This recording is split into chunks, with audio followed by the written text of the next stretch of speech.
last decade, the American media landscape has been locked in a very specific rhythm. Pundits manufacture daily culture wars, and audiences tuned in to watch luxury political debates about abstract theories. That rhythm is breaking. Over the last few years, major conservative media outlets have quietly conducted significant layoffs. Top pundits who built empires on cultural outrage are seeing their viewership drop sharply. These media organizations were built on massive overhead and billionaire backing during a time of relative stability. But as global trade fractures and domestic prices climb, the business model of selling ideological outrage is colliding with an audience that is increasingly preoccupied with the rising cost of staying afloat. Many viewers find it difficult to care about the latest university curriculum scandal when they are paying nearly $5 a gallon just to commute to work. When economic security vanishes, the appetite for national political theater goes with it. The public is tuning out the elite outrage machine, forced by financial necessity to focus on more immediate practical concerns. That domestic financial squeeze originates far beyond local gas stations. Beijing's Ministry of Commerce recently activated a blocking statute, a legal mechanism ordering Chinese citizens and firms to completely ignore U.S. sanctions. This maneuver deliberately bypasses Washington's authority, guaranteeing that Chinese refineries can continue purchasing millions of barrels of Iranian crude oil without fear of domestic penalty.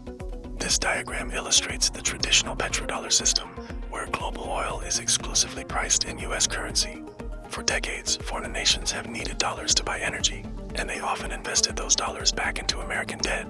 But as countries build new trade routes that bypass our currency entirely, that cycle breaks. When the rest of the world stops absorbing those dollars, the United States loses its primary mechanism for exporting its debt. The resulting economic pressure and inflation bounces right back onto the American working class. These global shifts don't stay in the realm of geopolitics. When the dollar's role as a global reserve shrinks, the pressure flows through the supply chain, eventually surfacing as the higher prices you see at the grocery store and the gas pump. While the dollar loses its grip abroad, the physical environment is breaking down at home. The country is facing a barrage of highly anomalous weather events striking simultaneously across multiple regions. Across the Deep South, volatile atmospheric conditions are fueling explosive thunderstorms. These systems are dropping golf ball-sized hail, generating 60-mile-per-hour winds, and spinning up highly destructive nocturnal tornadoes. Just a few states away, a deep plume of tropical moisture is colliding with a cold front over the southern Appalachians. This creates hyper-efficient rainmakers capable of dumping inches of water, turning low-lying roads into raging rivers. While the South deals with heat and storms, the Rockies are enduring a brutal late-season blizzard.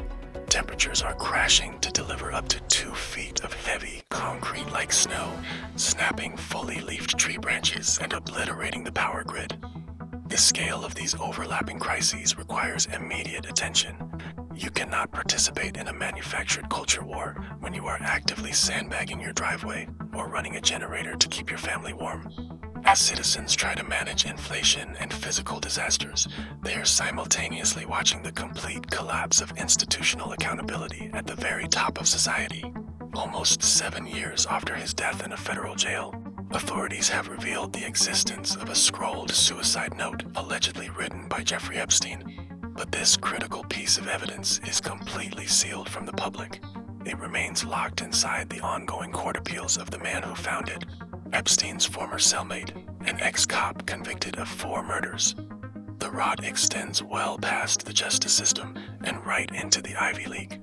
Documents reveal that Harvard University quietly managed a dedicated athletics fund financed directly by Epstein, soliciting money from him long after his initial conviction. These weren't anonymous donations. Former Harvard president and U.S. Treasury Secretary Larry Summers maintained a close personal relationship with the financier, even spending part of his honeymoon on Epstein's private island. This pattern is widespread. The president of Bard College recently announced his retirement following intense scrutiny over his own extensive, previously hidden financial and personal relationships with the exact same convicted sex offender. These revelations make one thing incredibly clear to the public. Elite institutions are operating exactly as designed. aggressively protecting a localized network of untouchable power while the rest of the country fends for itself. The era of unquestioned American stability is over. We no longer have the luxury of spending our days arguing over trivial media narratives. The simultaneous convergence of a fracturing global currency, severe environmental volatility, and brazen institutional corruption has forced an irreversible shift in priorities.